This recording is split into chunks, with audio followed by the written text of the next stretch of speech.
order. Welcome to meeting number 30 of the Standing Committee on Transport, Infrastructure and Communities. Today's meeting is taking place in a hybrid format pursuant to the standing orders. I'd like to make a few comments for the benefit of witnesses and members. First, please wait until I recognize you by name before speaking. For those participating by video conference, please click on the microphone icon to activate your mic, and please mute yourself when you are not speaking. For those on Zoom, at the bottom of your screen, you can select the appropriate channel for interpretation, either floor, English, or French. For those in the room, you can use the earpiece and select the desired channel. A reminder that all comments should be addressed through the chair. For members in the room, if you wish to speak, please use the raised hand. Please raise your hand. For those joining us online, please use the raised hand function, and the speaking order will be handled by the clerk and I as best we can.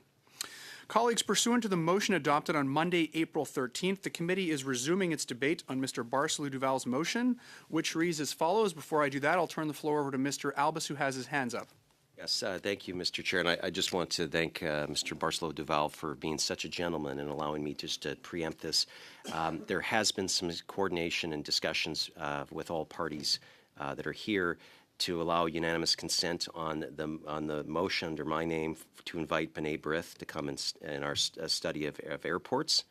I'd like to see if we could get that, and perhaps after another unanimous consent motion.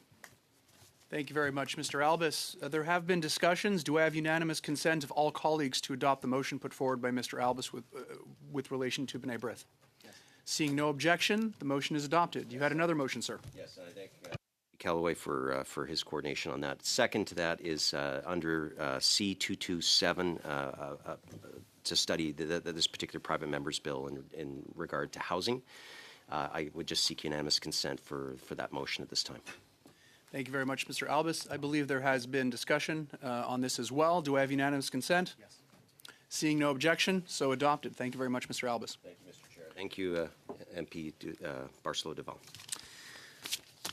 So, turning our attention back to the motion that was adopted on Monday, April 13th, to resume debate on Mr. Barcelou Duval's motion, which reads as follows, that the Canada Infrastructure Bank and the Montreal Port Authority provide the committee within 30 days with a copy of the financing agreement related to the $1.16 billion loan granted for the construction of the Contrecoeur terminal, that CIB submit its risk analysis and financial assessments that led to the granting of the loan, and that the MPA table with the committee its calculation assumptions supporting the project's profitability, as well as a copy of its agreement with DP World once it has been finalized.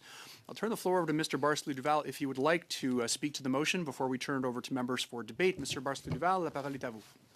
Parfait. Merci beaucoup, monsieur. Thank you very much, Mr. Chair. I had the opportunity at the last committee meeting to explain a little bit why I was putting the motion forward. I think there's some context. 3 executives of the company left for reasons that are still unknown to us. The president of the port, the person responsible for finances, and the person responsible for the Contrecoeur project. We'd like to know why. What is happening at the Port of Montreal when there are major projects and major investments from the federal government, and at the same time the pilots of the plane quit? There's reason to ask why and to obtain answers. I think everybody would like to be reassured. That's the first thing. The second thing, we are aware that there are studies, not just studies, these are public documents that are available about the Port of Montreal. The volumes are about stable and have been for about 10 years. And one of the reasons why it was said that the infrastructure needed to be expanded was to face the increase in volumes because the port would be at full capacity. And in that context, many people raise the question, is the port profitable? Will this operation be profitable if volumes increase if they're not at full capacity? I think that's a legitimate question. To be able to answer it, we need to have the assumptions, the projections, the forecasts, to see how much construction will cost, what will be the costs for the debt, what will be the volumes that are expected, the additional revenue for the port, what's the threshold for profitability. So to have an informed view, we need numbers, And the best documents to estimate would be the documents that are requested in the motion. So $1.16 billion is a huge number. It's not 1.16 million, it's $1.16 billion. So that's a lot of money going to that project. So when such a great deal of money from taxpayers goes to a project, I think it's good to ask, well, is that money being spent correctly? What are the conditions? Are they good conditions? And so it's with the documents requested that we would be able to know. I don't think anyone wants us to gamble with taxpayer money. So if we had the information, everybody could be reassured and have an informed view rather than just take it on faith that the Liberals say it's a good project, that everything is good. They said yes, but without numbers and data, well, I think it would be more persuasive if we really had numbers rather than just taking what was said to us blindly. Thank you very much, Mr. Barcelo-Duval. I have Mr. Lauzon, followed by Mr. Kellaway, followed by Dr. Lewis. Mr. Lauzon. Thank you, Mr. Chair. Yes, we've had a week to discuss this, reflect on this as a team for this motion. Mr. Chair, what needs to be understood with this motion is that we have a motion before us that at first glance seems to seek transparency. But beyond that, in reality, it goes much too far and risks causing more harm than anything else. We want transparency. Transparency is legitimate. But here we have a problem with irresponsible disclosure of sensitive information. And then there's that 30-day limit. Mr. Barcelo-Duval said that this is not chump change, $1.16 billion. The document has, well, there are financial contracts related to this. There are analyses of internal risks or internal risk analyses, and there are financial models with the private sector that are detailed. You know, in the current context today, the geopolitical context with the United States and other countries, in Canada, we want businesses to start. But this is not how, by disclosing confidential documents, that we would become an inviting country to build Canada strong. We will be voting against this motion. We're not in favor of this motion. We don't want to go forward with it. I'll give the opportunity to Dr. Lewis and Mike to speak. I'll put my name back on the list, Mr. Chair. And then I might provide a recommendation with a sub-amendment, Almost, but I'm not there yet. Okay, merci. Merci, Monsieur Lauzon. En espérant trouver une Thank you, solution. Mr. Lauzon. We hope to find a solution to move forward. Thank you very much, Mr. Lauzon. Mr. Kellaway. Mr. Chair, and thanks to my colleague, Mr. Lauzon. I'd like to speak against the motion put forward by my colleague, MP Xavier Barcelo-Duval, regarding the disclosure of the financial agreements and the risk analysis and commercial arrangements tied to the Contrecoeur terminal project. And let me state before I get into why, my voice is rapidly leaving me, so that might be a good thing for everyone around the table. But I'm going. Yeah, exactly. But we're going to push through because it's important to discuss. My colleague next to me talked about the important element of transparency and why that matters. I also believe that accountability matters and parliamentary oversight matters. For all of us around this table, I believe every parliamentarian, and they're not just abstract principles, they're foundational to public trust in our institutions, and their values that we on this side of the House take very seriously and act upon. But what we're debating today, folks, is not whether transparency is important. We are debating how transparency is exercised responsibly. Now, we're debating whether this particular motion strikes the right balance between ensuring public accountability and protecting sensitive, commercially critical information that underpins major infrastructure investments in our country. And I'd like to stress to you, Mr. Chair, that this doesn't strike that balance. So, time and time again in this committee, and we've seen it, motions have been put on notice and passed to have production orders. We saw this with BC Ferries and the study on Drivers Inc., and others in previous parliaments with the Fort Erie Connector project, for example. Now we're here again with this request to have these documents disclosed. And I want to take a moment to highlight why this request is dangerous and I would say reckless.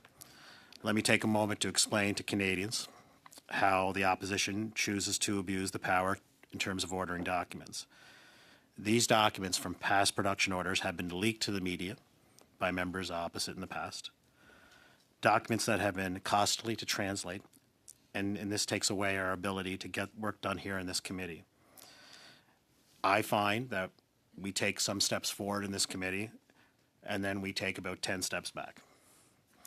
So at its core, the motion asks for the disclosure of full financing agreement for a $1.16 billion loan, internal risk analysis, and financial assessments from the CIB, Canada Infrastructure Bank, detailed profitability assumptions from the Montreal Port Authority, and eventually a finalized commercial agreement with a private global operator such as DP World. So make no mistake about it. This is not a routine disclosure. This is not even high-level reporting. And this is not standard parliamentary oversight. There is a deep commercial exposure here, I would argue. Now, this is at a time where our government is expanding trade and funding much-needed infrastructure projects across the country from coast to coast to coast. It worries me about the damage that these motions bring to our ability to do business, whether here at home or internationally. And I think it's incumbent on us to ask the question seriously and with responsibility in mind, is this: what happens if we normalize this level of disclosure? Because if we set this precedent here today, it will not stop with this project. It will extend to future infrastructure projects, to public-private partnerships, and to commercial negotiations involving Canadian ports, airports, rail networks, and energy systems. And when that happens, folks, we risk undermining Canada's ability to compete for the investment we need to grow our economy. Now, we made a commitment to Canadians to build our country strong. The one economy item comes to mind. And the maple leaf, as we know, is one of the most recognizable symbols around the world, and one that I would hope colleagues across the way acknowledge, that this is one of the most respected symbols we're proud of, and we all, I believe that the maple leaf should also bring confidence to our partners around the world that we are good for business. That is exactly what we on this side of this table believe. And I believe you do too, across the other side. You know, Canada is a place where countries and businesses around the world should want to bring their business. Now, Mr. Chair, we must be clear-eyed and clear-minded about the reality of modern infrastructure financing. Large-scale infrastructure projects today are capital-intensive, long-term in nature, highly competitive, and increasingly dependent on both public and private participation. This is precisely why institutions like CIB were created. Now, the role of the bank is not simply to spend money, which oftentimes is put forward as an excuse. Its role is to attract private capital, to share risk intelligently, and to enable projects that might not otherwise proceed. It is about leveraging public investment to unlock larger economic opportunities. But that model depends on certain conditions. It depends on confidential negotiations, for example. It depends on commercial flexibility. It depends on the protection of proprietary financial models. And most importantly, it depends on trust. Trust from the private sector partners that their commercial sensitive information will be handled responsibly. The last few meetings, Mr. Chair, questions were posed by my honorable colleagues that I feel were completely inappropriate and out of line. They know as much as we do these deals are subject to commercial sensitivity. Now, if we compel the release of internal risk models, financial assumptions, and negotiated terms, we're not simply increasing transparency in isolation. We're fundamentally altering the conditions on which these deals can exist at all, and therefore hurting our competitiveness. And these projects would cost Canadians, I would argue, significantly more. There's also, Mr. Chair, an important distinction that needs to be made here. Commercial sensitivity is not secrecy. It's not about hiding information from Canada. It's not about ensuring that negotiating positions are not exposed, that competitive advantages are not compromised, and that private partners are not deterred from participating in Canadian projects. The documents requested in this motion, risk analysis and financial assessments, are not generic. They include scenario modeling, market forecasts, risk pricing, and internal thresholds for investments. If disclosed, Mr. Chair, they would reveal how the Canadian Infrastructure Bank evaluates deals. They would provide insight into negotiation strategies. They would allow counterparties in future negotiations to leverage information to their advantage. In other words, Mr. Chair, it weakens Canada's hand. Our hand at doing critical business that is needed to build a better country and a better life, Mr. Chair, for Canadians and those that call Canada home. This, Mr. Chair, is the issue. The consequences of this motion are not theoretical. They have real harm, and they have real major impacts. If investors, whether domestic or international, believe that their agreements may be, or in this case, will be disclosed publicly, that their commercial strategies could be scrutinized in detail, or in this case, will be heavily scrutinized in the public eye, or that proprietary data may enter the public domain, they will respond accordingly, and not in a way the opposition seems to think. This will have severe negative impacts. They may demand higher returns to compensate for that risk, which ultimately increases costs for taxpayers. Or, Mr. Chair, they may simply choose not to invest in Canada at all. That is a major, major challenge. At a time where our government is working hard to create an affordable life for Canadians, the Conservatives and the Blocs are working seemingly twice as hard to make it more expensive. That is exactly what they're doing with this motion.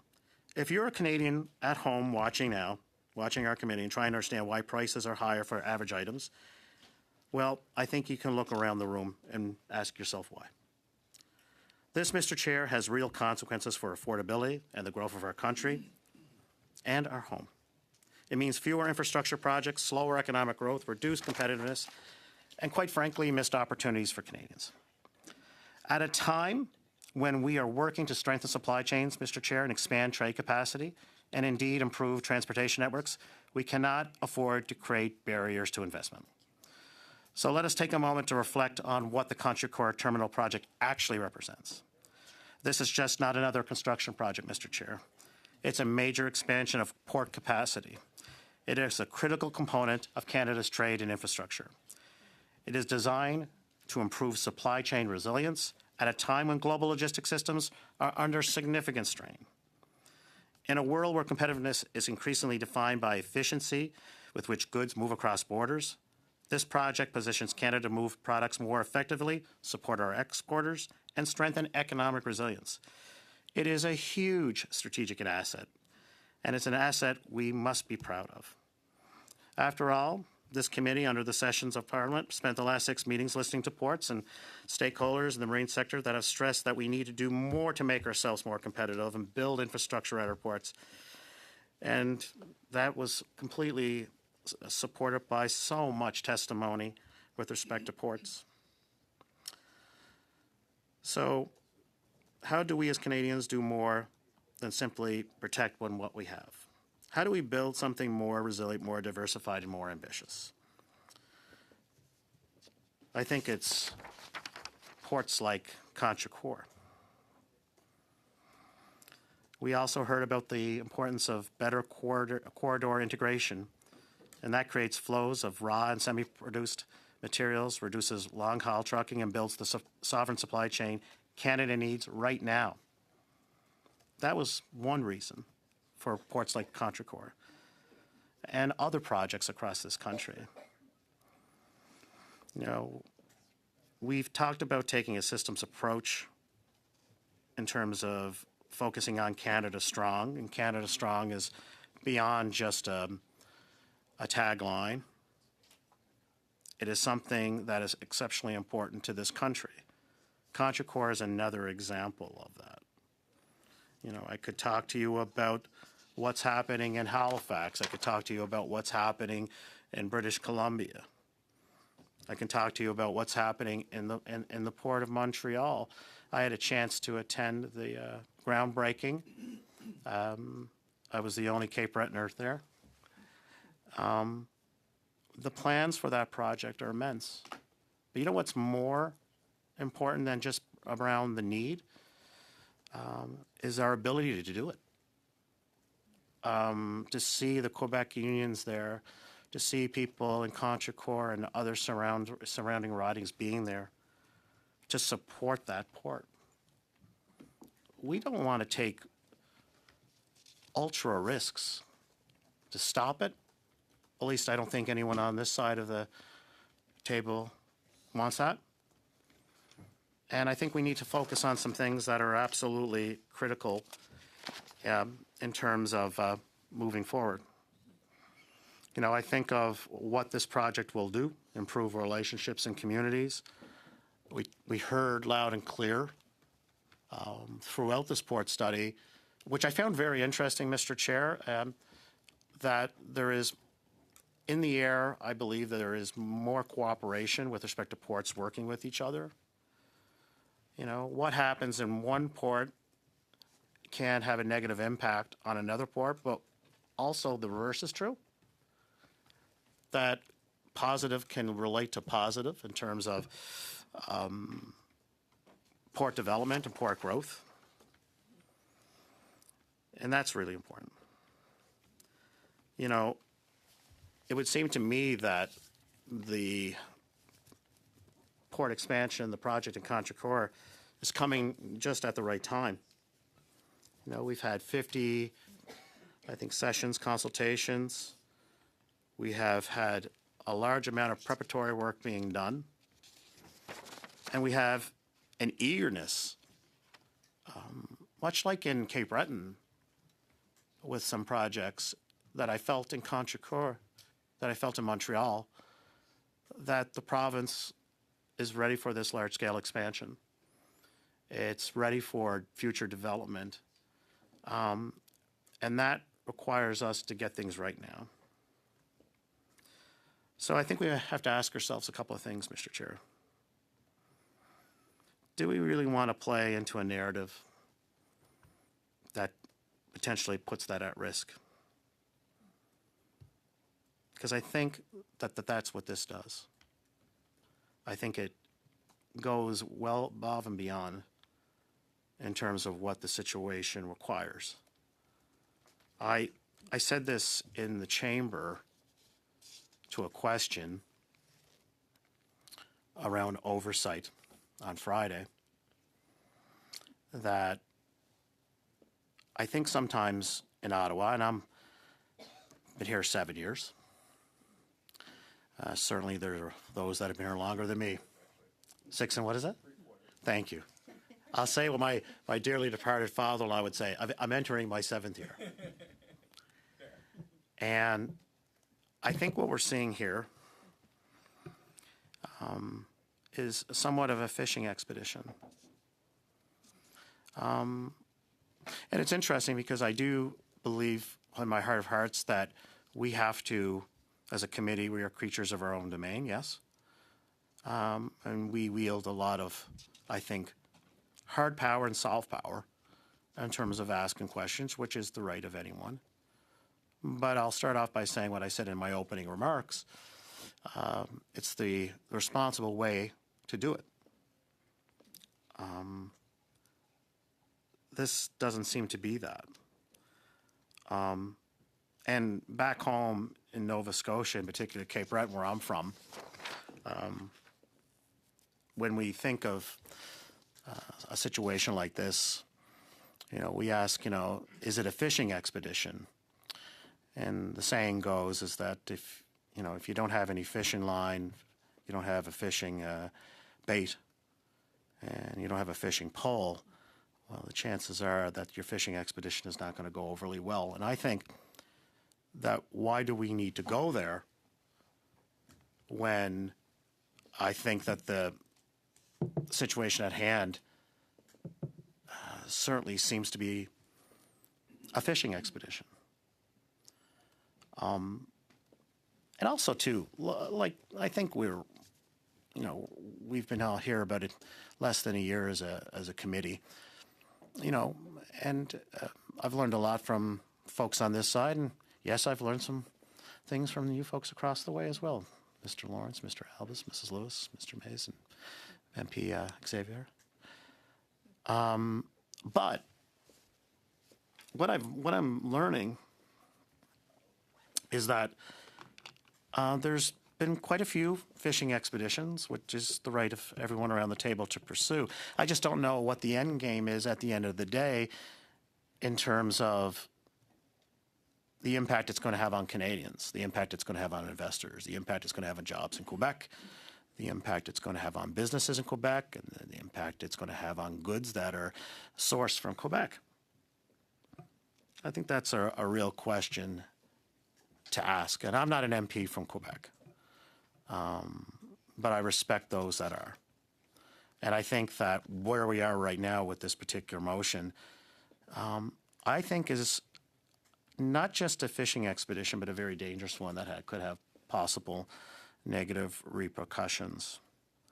And I think right now, when we know in Ottawa and in Canada and the world, it's not business as usual in terms of focusing on projects with due diligence to get them across the finish line, to get them started, to get them mobilized, to get them across the finish line, whether it be up north, out west, out in the Atlantic, or Quebec and Ontario.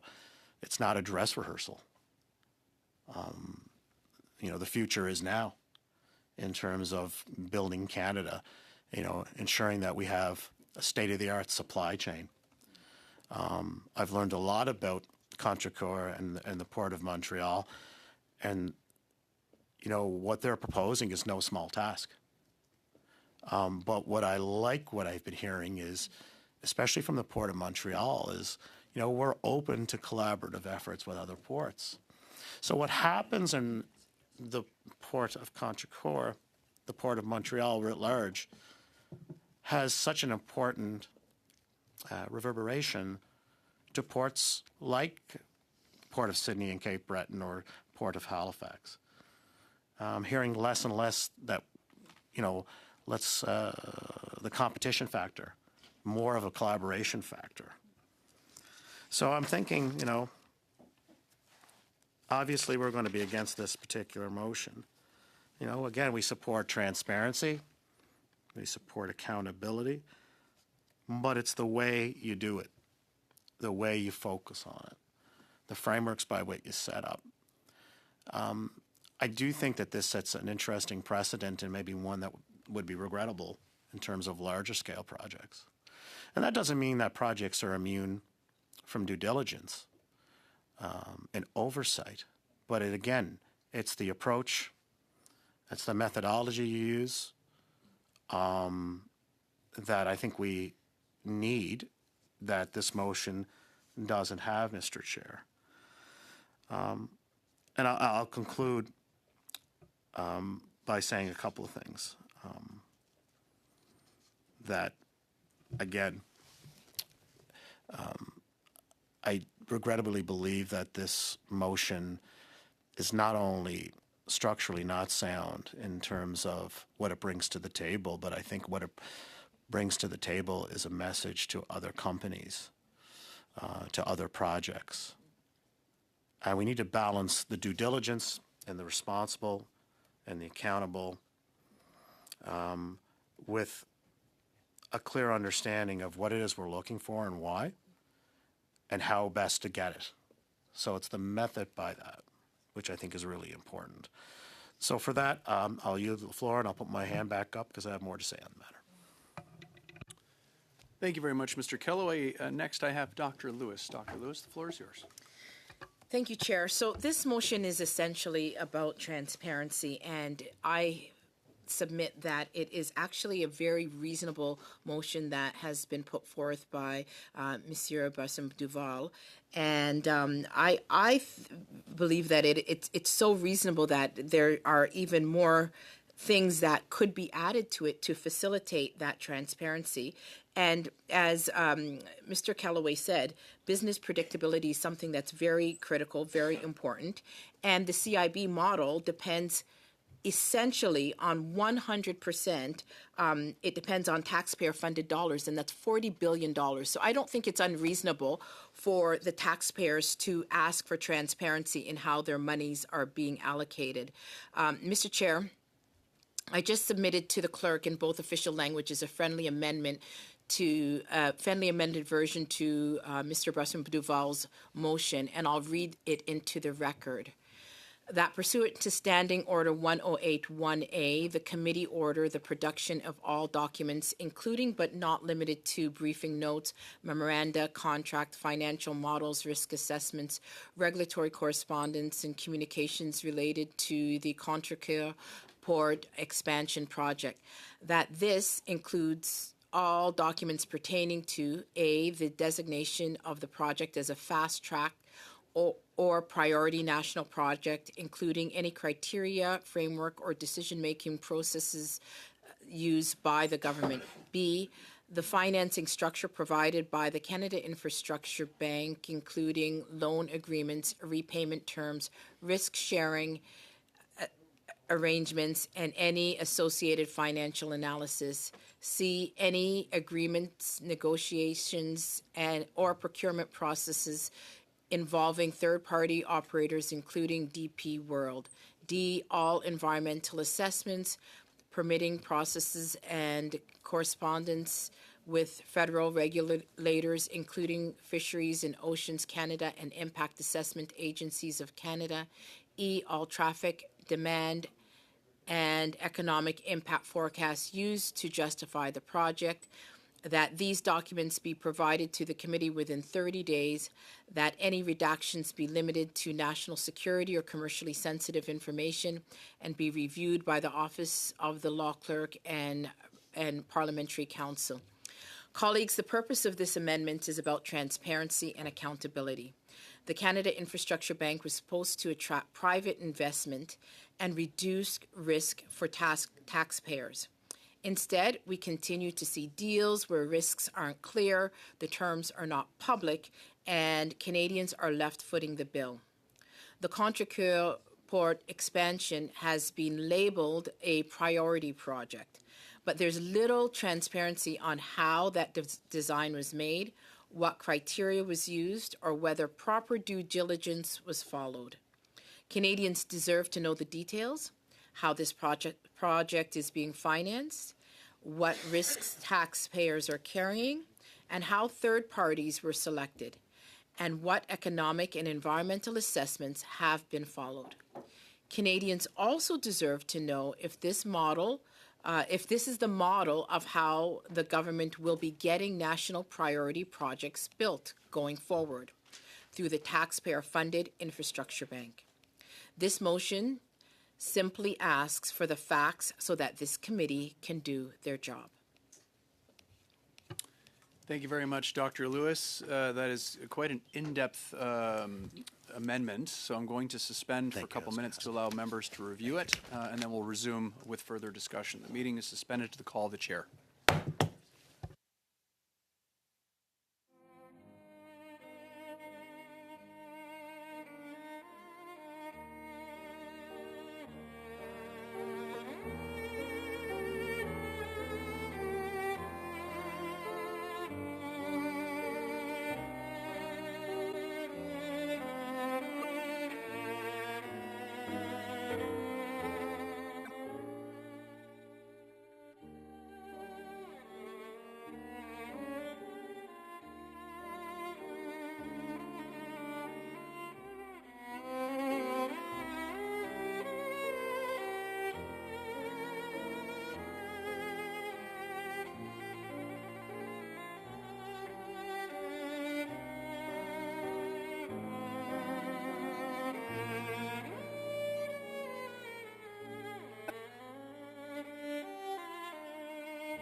To order.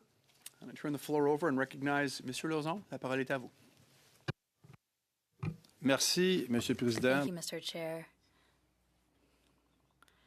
We can speak to this amendment, which would have a lot of consequences, and it adds to the argument we were making about the original motion from Xavier Barsalou-Duval. Of course, we are against this. We won't accept this.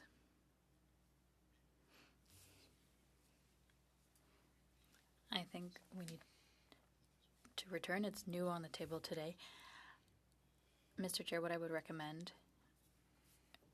to respect the witness we have here and the witnesses online for the study before us, that we adjourn the debate on this motion and that we at least respect the witnesses for the study underway and come back later to these motions and the amendment. That's what I recommend, Mr. Chair. Merci, Monsieur Lauzon. Thank you, Mr. Lauzon.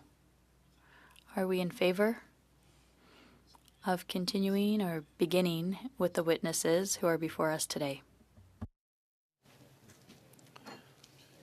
Pour revenir, peut-être pour parler de ça. To speak to this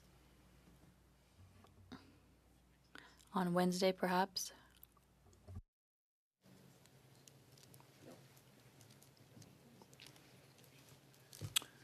Non, je pense qu'on n'a pas. No, I don't think we have unanimous consent or even support. So the floor is Mr. Lauzon's. Mr. Chair, with all due respect to the witnesses who are present online and who came here in person, could we ask the committee to dismiss the witnesses so we can continue our debate? Order that I've been unclear on. When you bring a motion, like a motion to adjourn the debate, which the member does that end his speaking time or does he continue on? That's a legitimate, just sincere. I don't know. I think he was. My interpretation was that he was just asking, like, hey, is there anybody who wants to adjourn an here? That's why I amendment, looked around and just said, "Do you guys asking- want to do it?" You guys didn't want to. Like, I was like, "You don't even have it." So, but But I didn't feel that I had the support for that, so I just asked the committee to release the witnesses because of this situation. are we all in favor of that? Just maybe one other quick comment. I would like to get a couple comments on the record. He can take the speaking floor back. But if Mr. Lauzon, whose comments are quite lengthy, I think we all know what's going on here. But I would love to get the opportunity, just as a courtesy, to get a couple of comments, and I'll give him the floor back there. Depending if I'm next on the I've list. started a new speaking list because we're now dealing. So if you want your name on that, I'll add it. I had Mr. Barcelou-Duval up first. You'll be second if that's okay with you. And then but we started a new speaking list just so that members are aware. There is a request, I mean, colleagues, just out of respect for the witnesses that are here by Monsieur Lauzon. Is there a will of the committee to dismiss the witnesses?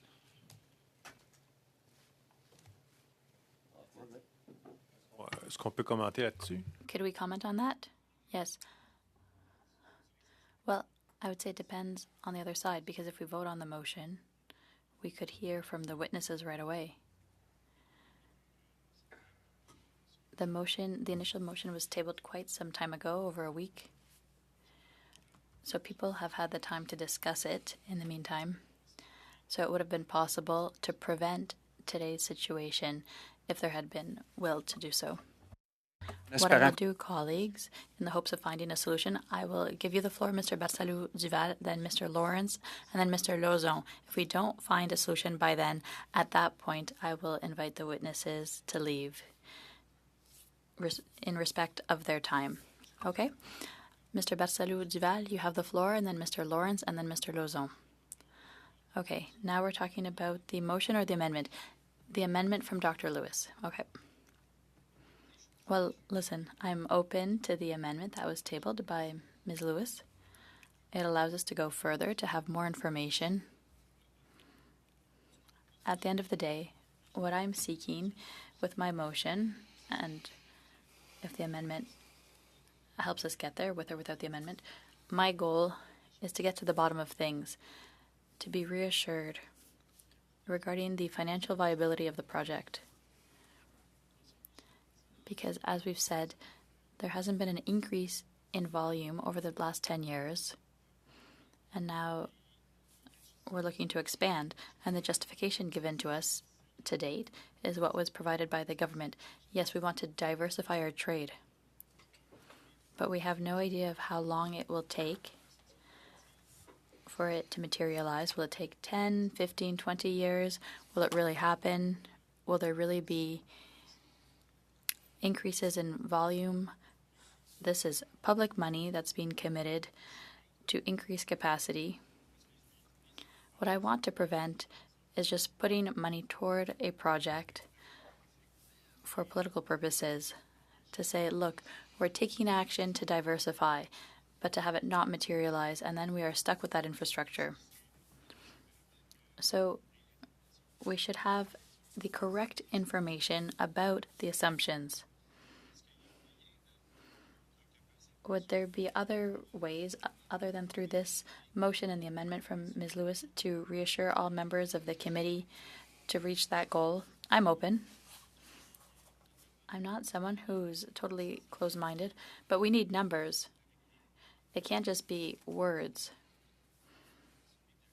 to reassure and convince everyone.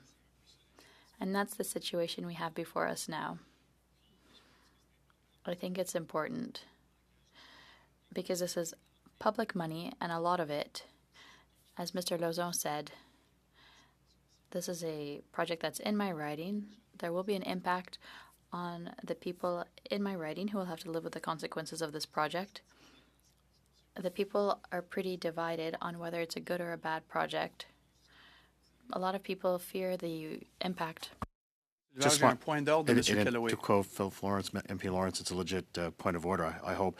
I thought we were talking about releasing the witnesses. We're not. I gave everybody one more round. To see Oh, whether my we can find apologies. a solution. Thank you. No worries. Also, just while I have the floor here, is there? Do we have a vote called? Is there something going on with the lights right now? Call of the chair. Okay, sorry. Just wanted to make sure, colleagues. À vous la parole, Mr. Barcelou-Duval. You have the floor, Mr. Barcelou-Duval. What I was saying, Mr. Chair, this project is creating a lot of division in the riding. People are divided on it. Some fear the impact it will have on their quality of life.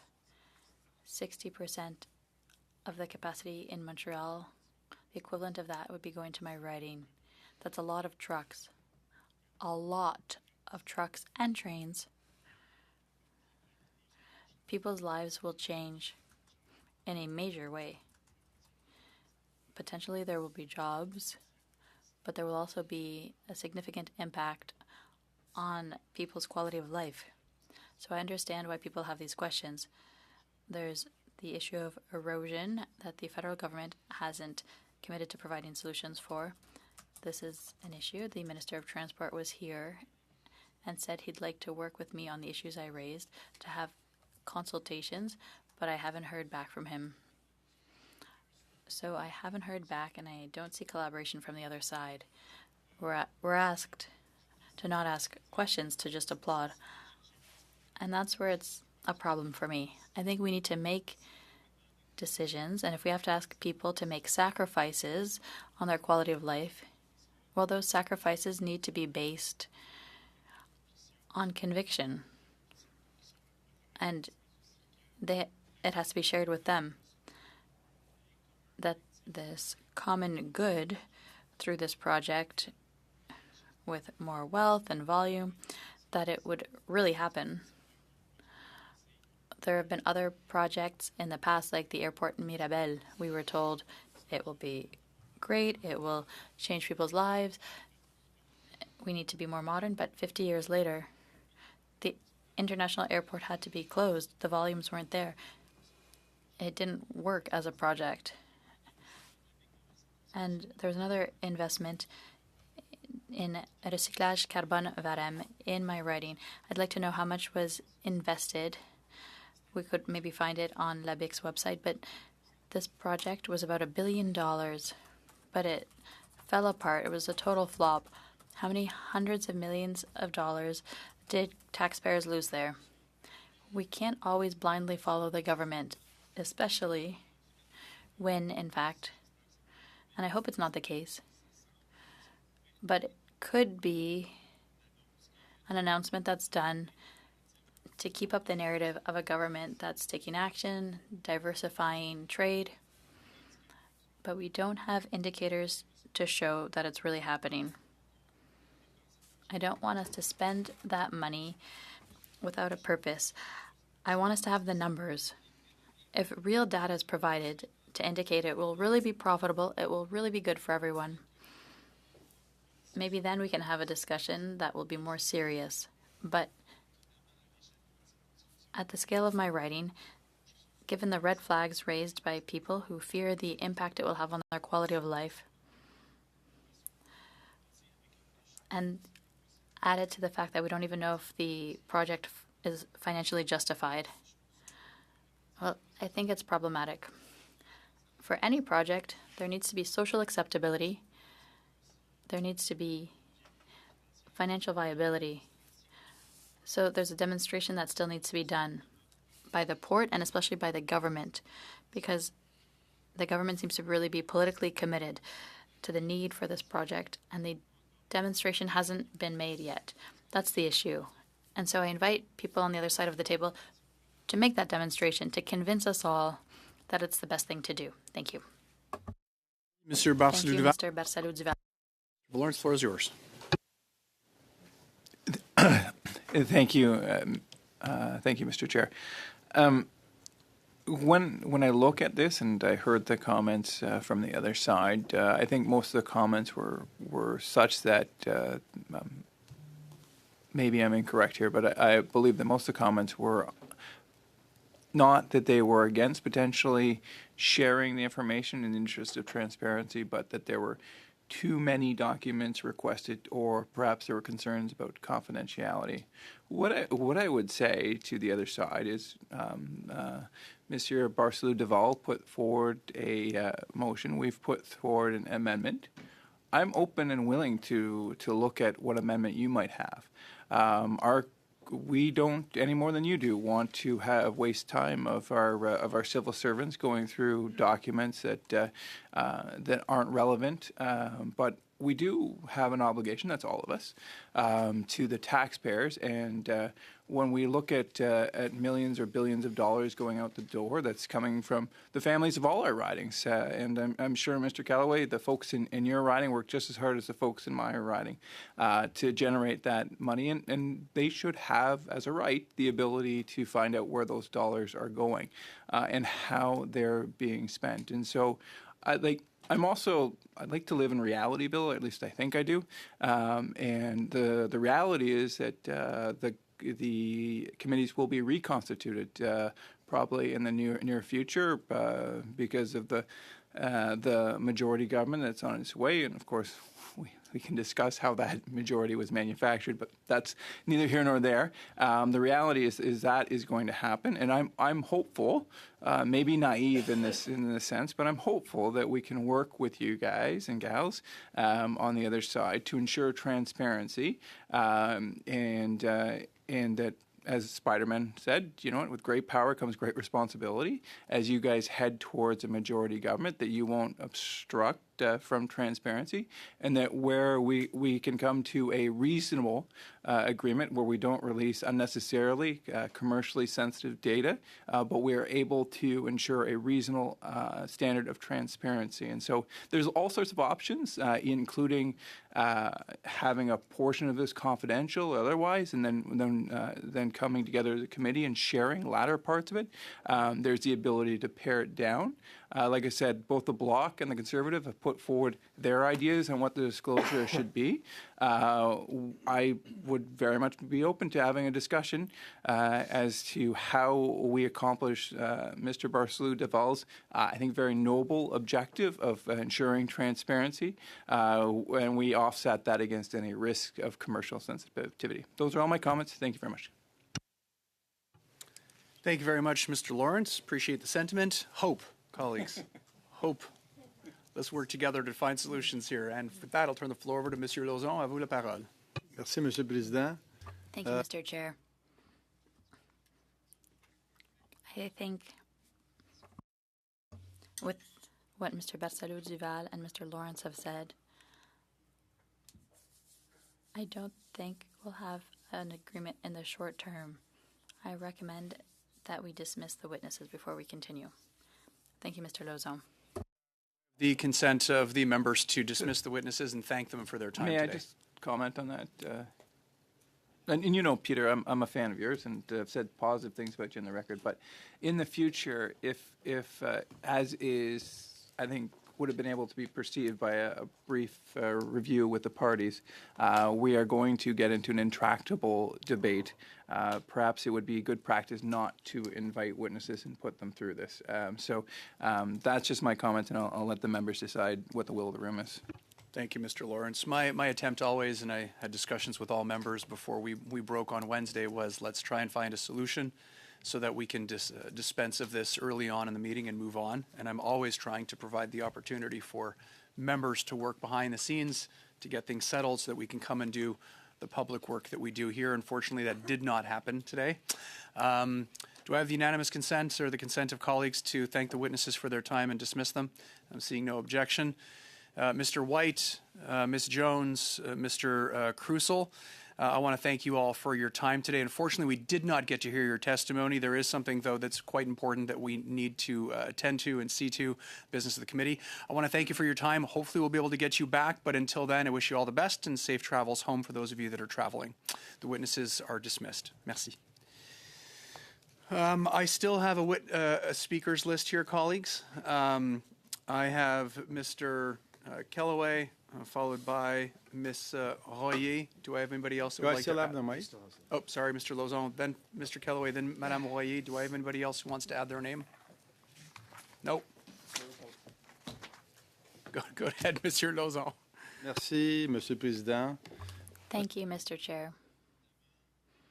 Of course, this motion really raises a number of questions, serious questions. I want to talk about the balance between transparency and accountability or responsibility as a government. We're all acting in good faith, whether we want transparency, we want to know the basis. No one is here to argue against the idea that it's good to know the basis of communication, but we need to avoid creating a precedent with the type of motion we have before us today. We need to protect the public interest in the long term. And this motion, as drafted by Dr. Lewis, goes too far, goes too fast, without nuance. There's an excessive scope to the request that could compromise different issues. When we call for all of the documents, and we're talking about a 30-day limit, imagine all of the staff, the management of these documents, the verification of them, the classification of those documents, the confidentiality. So to have that within 30 days, the project in Contrecoeur has been on the table. Mr. Barsalou Duval was possibly in grade school when we began to talk about these projects. Expanding Contrecoeur and upgrading it. When we hear Mr. Barsalou Duval say today that there are many questions and it will change things, yes, we see it with other major projects like Alto. In my sector, with a train in the west of Gatineau, elsewhere with the rapid bus, it creates upheaval for people, for the environment, but these are very beneficial projects. Mr. Barsalou Duval said earlier that this project, he gave us a list of recommendations to not go forward with this project. He said that it will bother people. There will be more trains, more trucks, more movement. That for a number of years, the port hasn't changed. But if there have been studies since then, it's because it proves that the port of Contrecoeur is key to the economy, to provide more services to businesses, and to deliver for our community and Canada. Concretely, providing these documents would be thousands of pages of sensitive information, years of correspondence. As I've said, for decades, there have been plans to expand Contrecoeur, to update it. The name has changed over the years, but there's always been a progression. We can't ask for more than the economic context we have today to go forward with major projects like this. For workers, to improve services we will offer to Canadians. There are many internal agreements that are finalized between partnerships that could compromise these agreements. What we need to understand, for the committee and for the public to understand, is that in the current geopolitical context where we want to be independent, we want to be a sovereign Canada, we don't want to depend on the United States. We shouldn't be afraid to say so. We need to dare, we need to invest, we need to move forward with our own use and move these big projects forward. This amendment is a fishing expedition, a huge one. It's not constructive. It's about finding, they don't know what, but it's to find an argument to go against the project or the government. There's nothing specific requested. They want everything. It's not specific to a file or more information is sought. The amendment is asking for everything. We weren't in agreement with the motion by Mr. Barsalou Duval, and we're much less in agreement with what the Conservatives have put forward. There are no criteria for relevance. Even, I would go so far as to say, we are far from a targeted request because they ask for everything. I want to talk about the administrative burden related to all of this. It's incredible. I said a few words earlier. I said it would be thousands of pages, but it's more than that. In those thousands of pages, it would be documents prepared by dozens and dozens and dozens of employees who wouldn't be doing their work during that time. They have specific tasks. You know, when there was COVID, we took from some departments to focus on COVID, but during that time, they weren't dealing with passports because passport employees were taken and they were working on COVID compensation. So if we take employees to work on this, we don't need to produce a study. We just need to understand how things operate. When you take employees from a department, it has consequences. To have everybody working on this for 30 days, I invite members around this table to stop your office for 30 days. Stop answering emails. Stop responding to constituents. Stop dealing with constituent cases when something's not going well for 30 days. It'd be very difficult to pick up after that because you'll have a major backlog. That's exactly what's happening with requests like this one. It's the same people.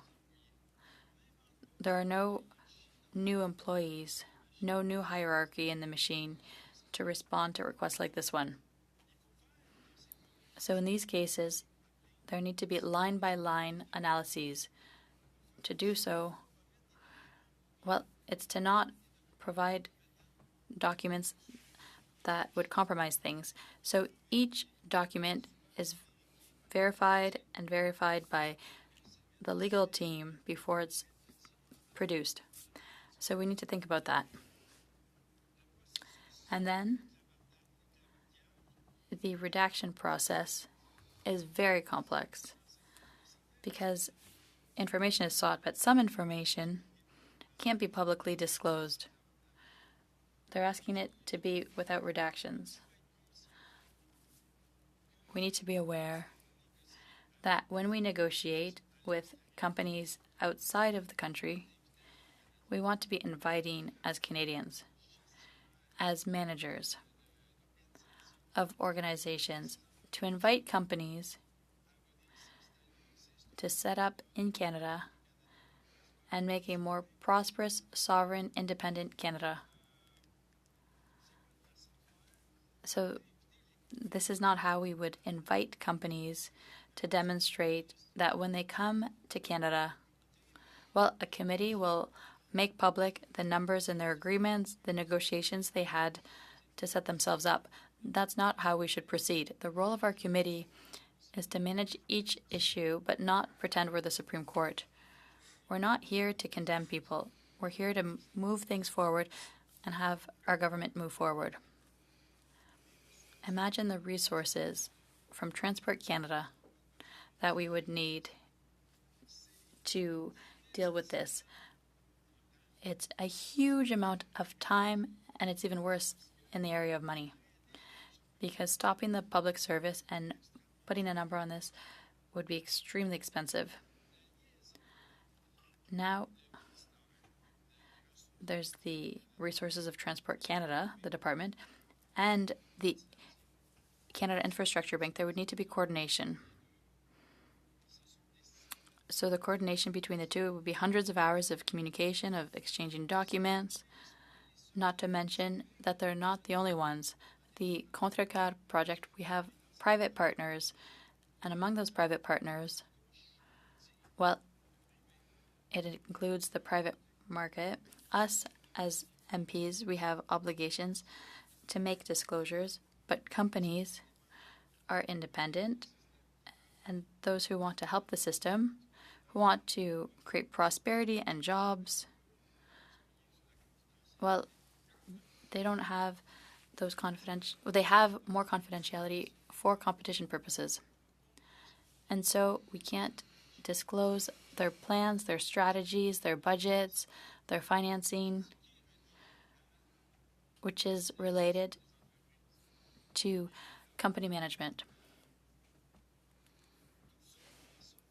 All of this means that if these people work on these documents and redacting them, well, it's less time spent on the project.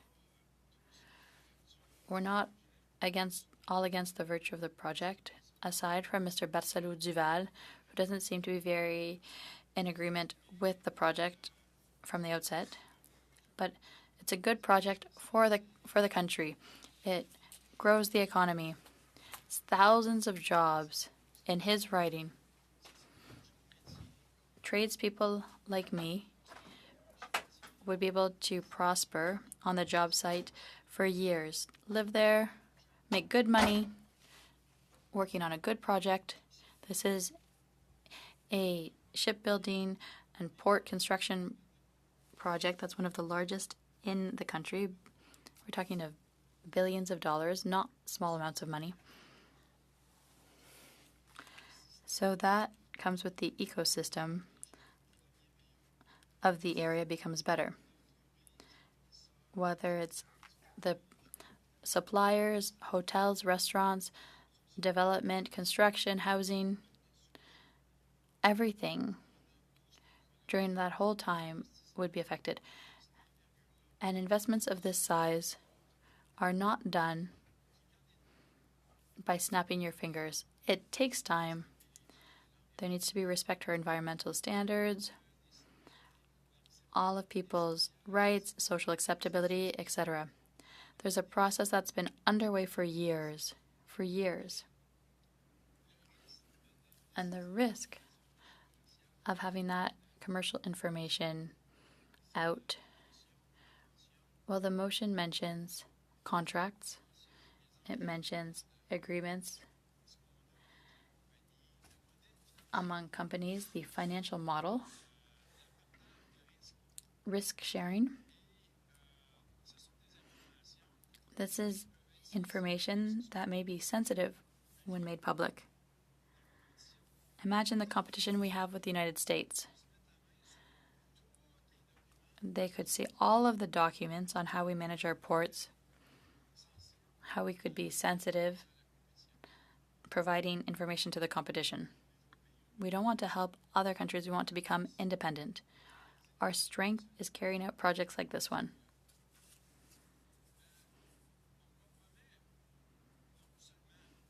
It would be compromising not only major issues in the communication of companies and partners who would be exchanging sensitive information, but this would undermine the competitiveness of Canada, the capacity for investments. We want investors to come here. So, Mr. Chair, before I continue, I'd like to request that we adjourn our committee. Colleagues, we're going to go to a vote on the adjournment of the committee for the day. Go to a vote, sir. It's a point of order. This is a dilatory motion. We have to vote. Monsieur Iacono. Pour. Monsieur Iacono vote pour. Mr. Kellaway. Yes. Monsieur Lauzon. Madame Royer. Oui. Mr. Lawrence.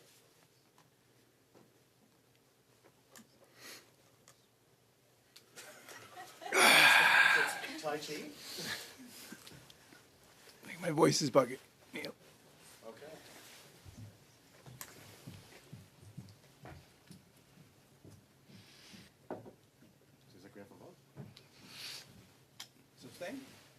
Is it an abstention? No. No. I vote no. Dr. Lewis. Is it my turn? It is. Okay. No. Mr. Muse. No. Monsieur Barsalou-Duval. Je pense que ça serait préférable. Non, Monsieur le Président. Mr. Albus. No. Yeas Point- 4, nays contre 5. Point of order. I just have to say publicly that the motion to adjourn the meeting failed. You have a point of order. Point of order. If the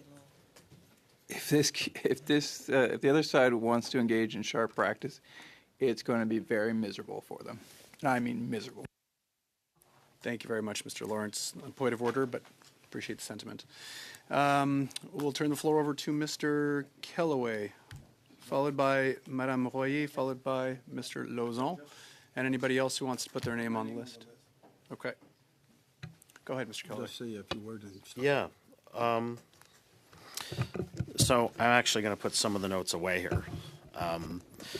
So a couple of things in relation to what we're talking about today.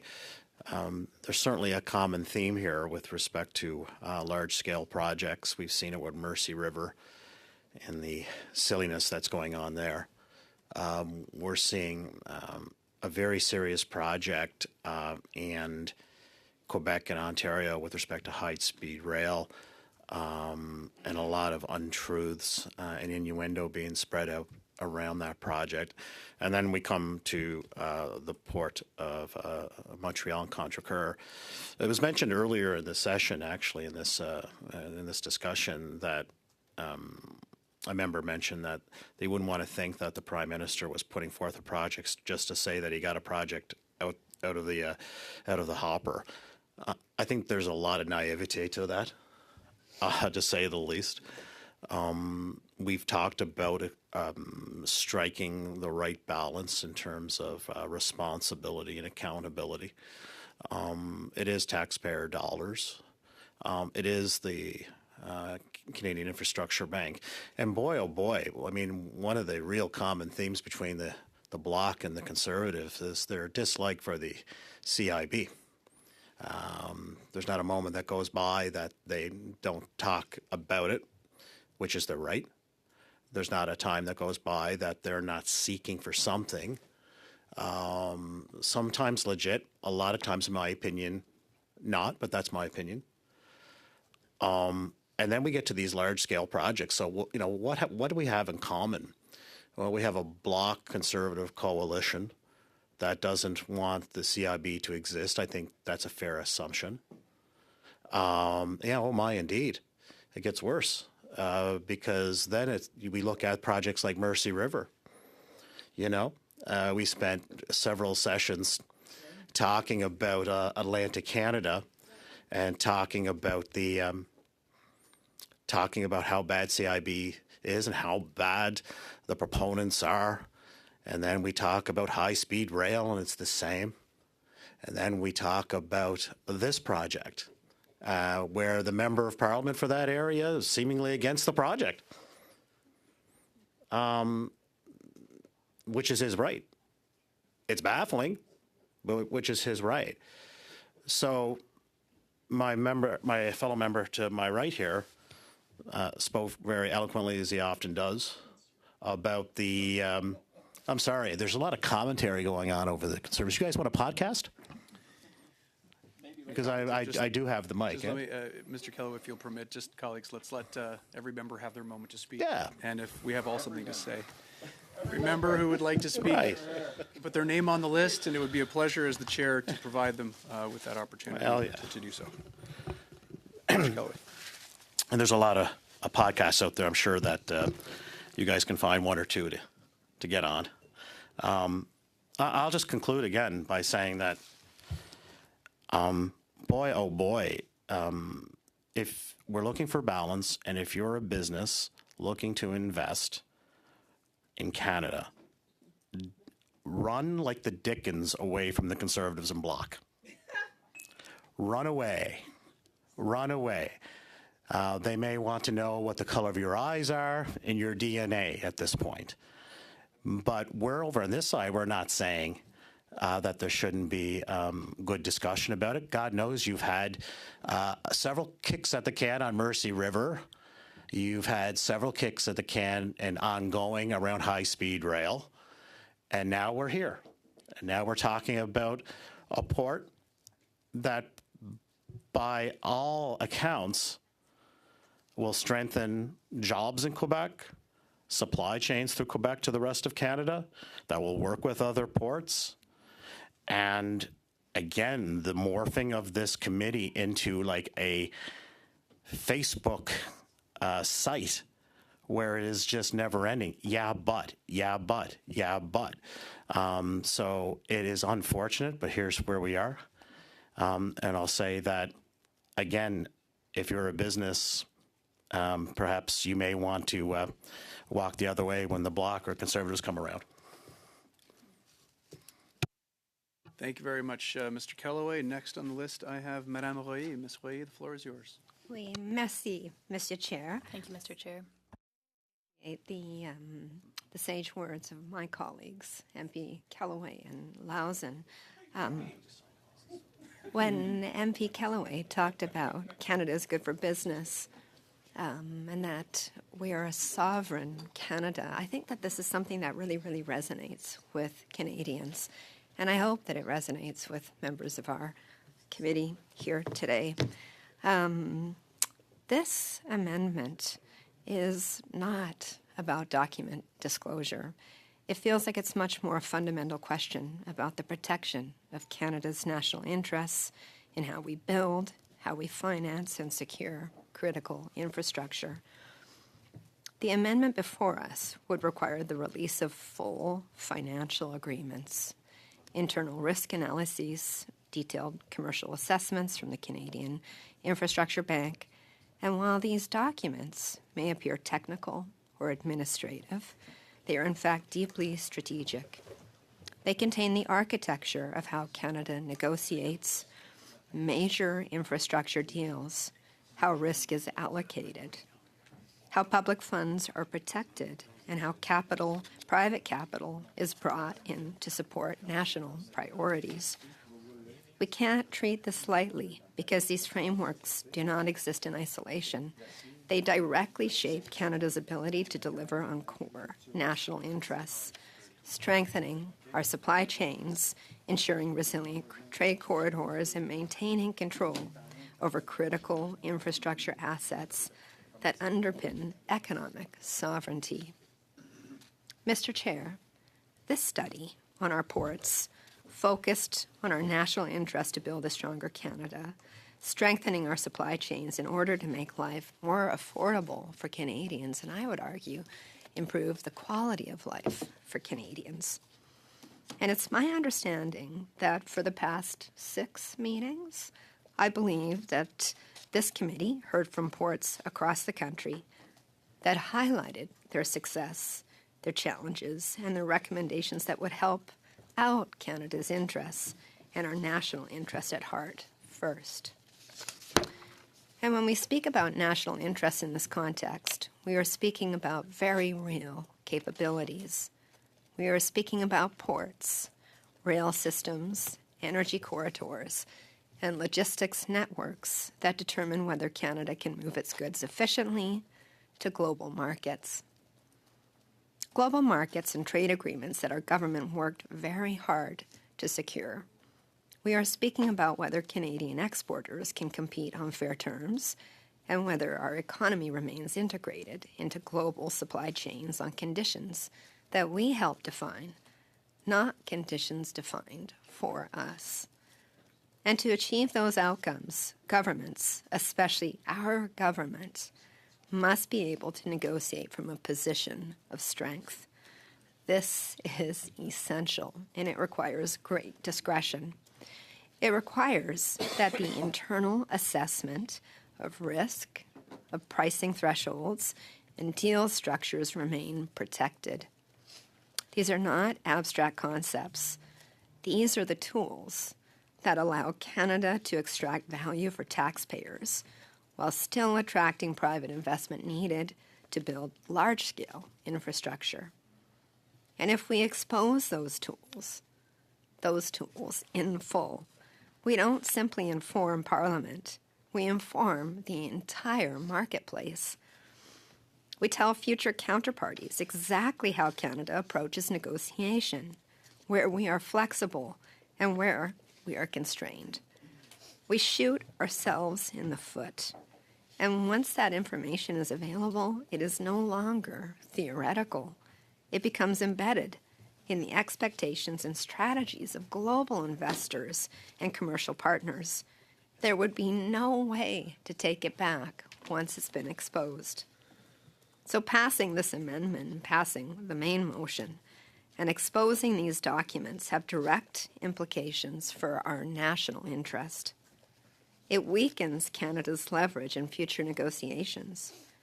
It reduces our ability to secure optimal terms.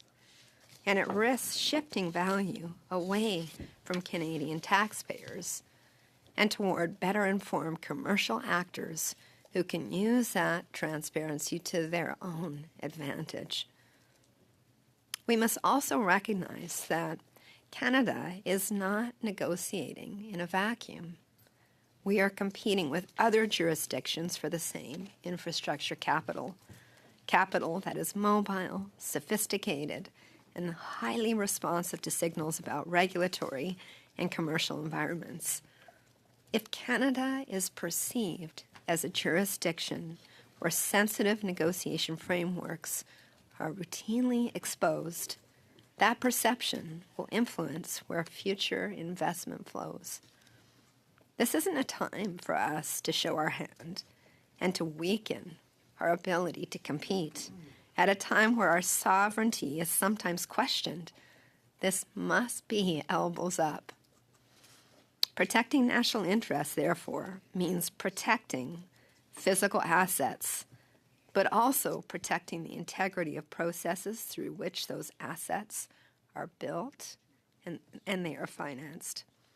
And it means ensuring that Canada retains the ability to negotiate complex deals without revealing its entire strategic position in advance. None of this undermines accountability.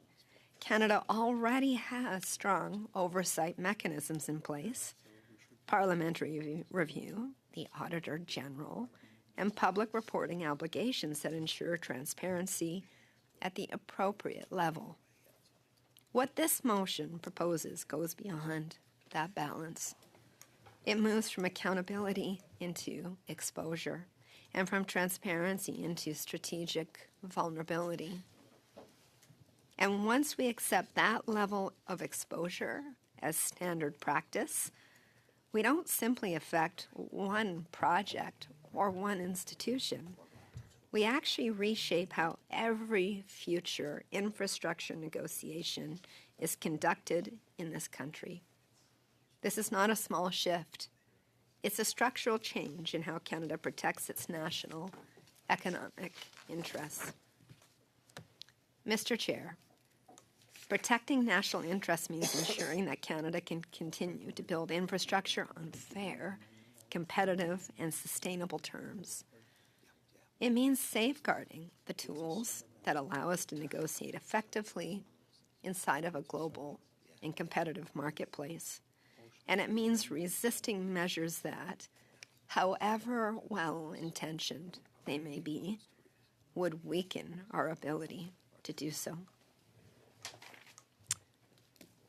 Let's not compromise our work to move Canada forward.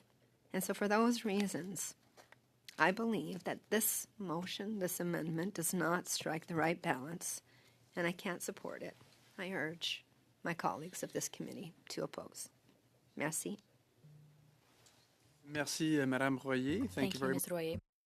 We'll go to Monsieur Lauzon. Avez-vous la parole? Oops. Merci, Monsieur le Président. Thank you, Mr. Chair. Before beginning, I'd like to share a sub-amendment. Perhaps I'd ask for my colleagues' attention.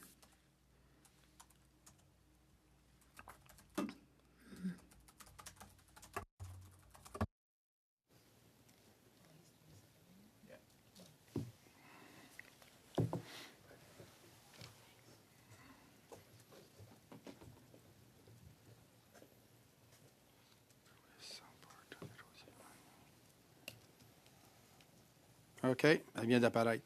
OK. Merci, Monsieur le All Président. right. Thank you, Mr. Chair. We see that we don't want to go forward with this, but I have a sub-amendment to propose to the committee, and I think it could be a good compromise.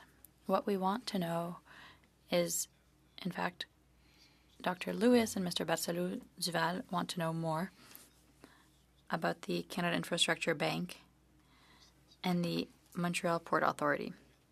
Now, I'd like to table a sub-amendment that the Canada Infrastructure Bank and the Montreal Port Authority, within 30 days, be invited to an in-camera meeting to discuss the construction of the Contrecoeur terminal and its financing.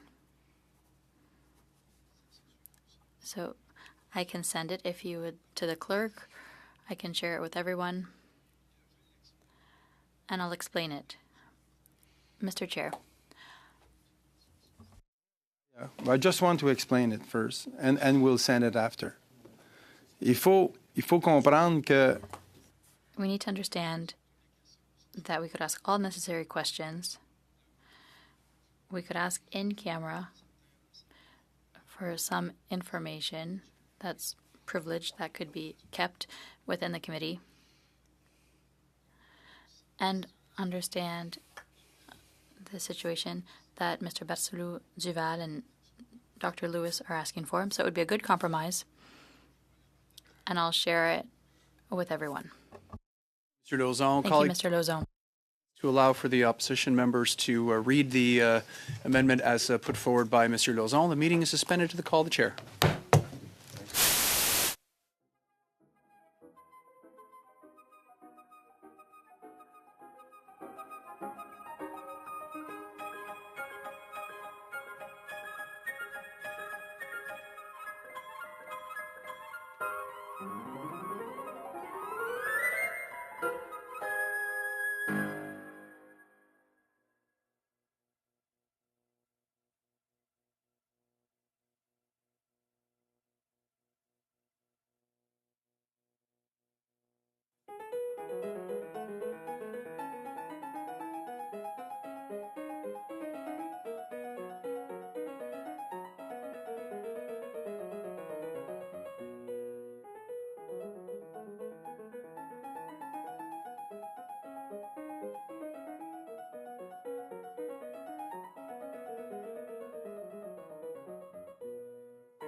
Next on the speakers list, I have Mr. Lawrence.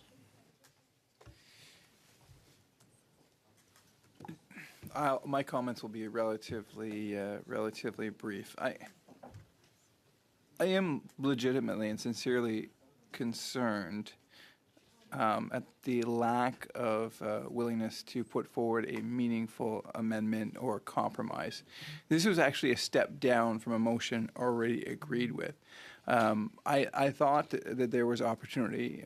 Evidently, I am naive to do a reduced document order or a more precise document order in order to ensure transparency for the taxpayer while not needlessly putting additional work on our civil servants here. But obviously that is not the case here, and the lack of seriousness is disappointing. And quite frankly, it's more disappointing as we head into a majority that was manufactured.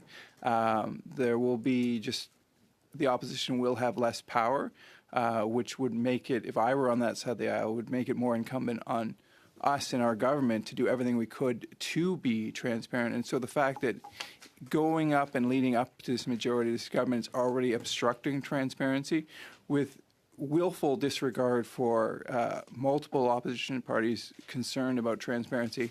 And one must remember that it's not 5 people over here. We represent millions of Canadians who voted for other parties in the Liberal Party. And to just willfully disregard a good faith effort at transparency and compromise is disappointing. However, I'd be lying if I said it wasn't. I'd be lying if I said I was shocked. Thank you very much, Mr. Kellaway. Mr. Lawrence, Mr. Kellaway. Okay. Thank you very much. No, I actually think we've put forward something that is actually workable with MP Lauzon's approach to this. I think everyone is taking it very seriously. I think everyone has, there's clearly a difference of opinion or approach to it that has been articulated on both sides. I think very much, to unpack the last comment, is we're very much looking at that balance in terms of investments made and the project in question and how that, what you're looking for and the level and specificity of detail needs to be thought out very carefully and deliberately. And so certainly there's a difference of approach and difference of opinion. That's clear. Point of order. Okay. Yes, Mr. Albus. Mr. Chair, I'd like you to rule whether or not the sub-amendment is a motion we can deliberate because it substantially changes the entire direction of the rest of the motion. I think you would find it out of order. Okay, so I actually had this discussion with the clerk earlier with regards to Dr. Lewis's amendment, which was substantially different from what was put forward by Mr. Barcelou-Duval, but I wanted to let the members have some leeway in the hopes that we could find a solution. I'm not trying to squash any given member's attempt to put forward a solution here, so I'm going to rule it in order. I'd rather not start playing those games, colleagues, but if it's the will of the committee. Yeah. Okay. May I continue? Yes, please. And I don't think they are games. Look, I mean, Dr. Lewis's intervention is substantially Chair? different, but that's her right. Could we respectfully challenge your ruling?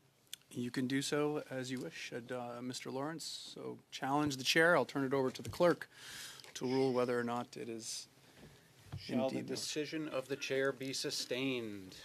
Mr. Kellaway. I would say yes. Losing track. My apology.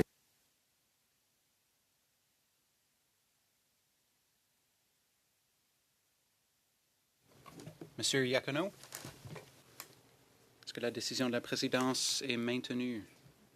Yes. Oui. Monsieur Lauzon. Oui. Madame Royer. Mr. Albus. No. Mr. Lawrence. No. Ms. Dr. Lewis. No. Mr. Muse. Monsieur Barcelou Duval. No. Yeas pour 4, nays contre 5. Okay.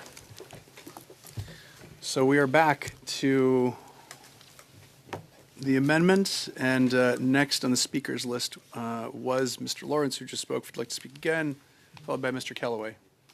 So go ahead, Mr. Kellaway. Okay, thanks very much. And I will actually be brief here because my voice is going to go in a few moments, too much to the chagrin of the opposition. We spent the last number of hours, I think from your perspective, articulating your point of view. From our perspective, I think we've put the case forward that I think hits the notes in terms of the responsibility and accountability paradigm. I am very concerned the road we are going down in terms of how this will impact future opportunities with respect to the Crown Corporation making strategic investments. I can appreciate there are those that don't believe that CIB has a role to play, and we think differently. There are those that have articulated today that the port may not be the best option in terms of investment. Fair enough, I would disagree. I wouldn't disagree that, or I would disagree rather, that this is a project that the Prime Minister simply wants to get done to showcase that he's doing something. I think that's very rudimentary. So we've kind of gone back and forth, both are the three parties in question, with some suggestions and recommendations on how we remove ourselves from this impasse. None of them seem to be working at the moment. But again, I think this could set a very serious precedent with respect to businesses taking not just Canada seriously, but confidence in the ability to do things big in Canada. Contrecoeur is one. Churchill Falls, potentially another. We have initiatives out west. We have certainly critical minerals and the opportunity out in Atlantic Canada. And again, we are, I think, setting ourselves up for potentially unforeseen circumstances that will impact how we do things. I would like to think that this is not an attempt to slow down projects. I would like to think that this is not an attempt to water down, I think, an important institution in terms of the Crown Corporation, that's CIB. But there seems to be some repetitiveness, as I mentioned in my earlier intervention, with respect to CIB. Mercy River is, to me, how we're approaching it is a bit of a gong show, but that's my opinion. Now here we are looking at making some serious decisions that I think we need to take greater care with. And I'll leave it at that, and I will yield the floor. Thank you very much, Mr. Kellaway. I have Mr. Albus. Thank you, Mr. Chair. I just wanted to point out a couple of things. That first of all, Mr. Barcelou Duval tabled his motion. The government members have had plenty of time to observe it. I'm very disappointed that we did not get to speak with CBSA officials today. I don't know if that was the whole point of this filibuster by Liberal members today, because now it would seem that they are not just being accountable on the matter of the Contrecoeur project and the concerns that member Barcelou Duval has, but also in terms of denying opposition members the opportunity to question CBSA officials. Mr. Chair, it's unfortunate, but I do hope that Liberal members will take advantage of the time between now and our next scheduled meeting on Wednesday to perhaps reach out to Mr. Barcelou Duval and see if there is something that they can work with conservative support the Contrecoeur changes. But we also do demand some accountability, and we think that the bloc member has every right, especially considering it's in his riding, to be asking those questions. And for members to somehow say that this is, somehow making Canada an outlier that's chasing away investment, well, then point to the documents that would do that, and then maybe come back to a reasonable compromise where we get a little bit of transparency. And the public is better off for having done that. So I move today, Mr. Chair, that we suspend until Wednesday at 4:30 p.m. Okay, we have a motion on the table to suspend. It's a dilatory motion. We'll go to a vote. Mr. Kellaway. Yes. Monsieur Iacono. Oui. Monsieur Lauzon. Oui. Madame Royer. Oui. Mr. Albus. Yes. Mr. Lawrence. Yes. Dr. Lewis. Yes. Mr. Muse. Yes. Monsieur Barcelou Duval. Ben, on va dire, je veux juste être comprendre. Je sais qu'on n'est pas supposé débattre, là, I know mais we're je veux not supposed to debate, but I just want to understand what we're voting on. Suspending, suspends. Okay, yes. Yeas pour 9, 9, nays contre 0, 0. Thank you very much, colleagues. The motion carries, and we'll see you all very, very soon. Meeting is adjourned. You know what? I love Dolores.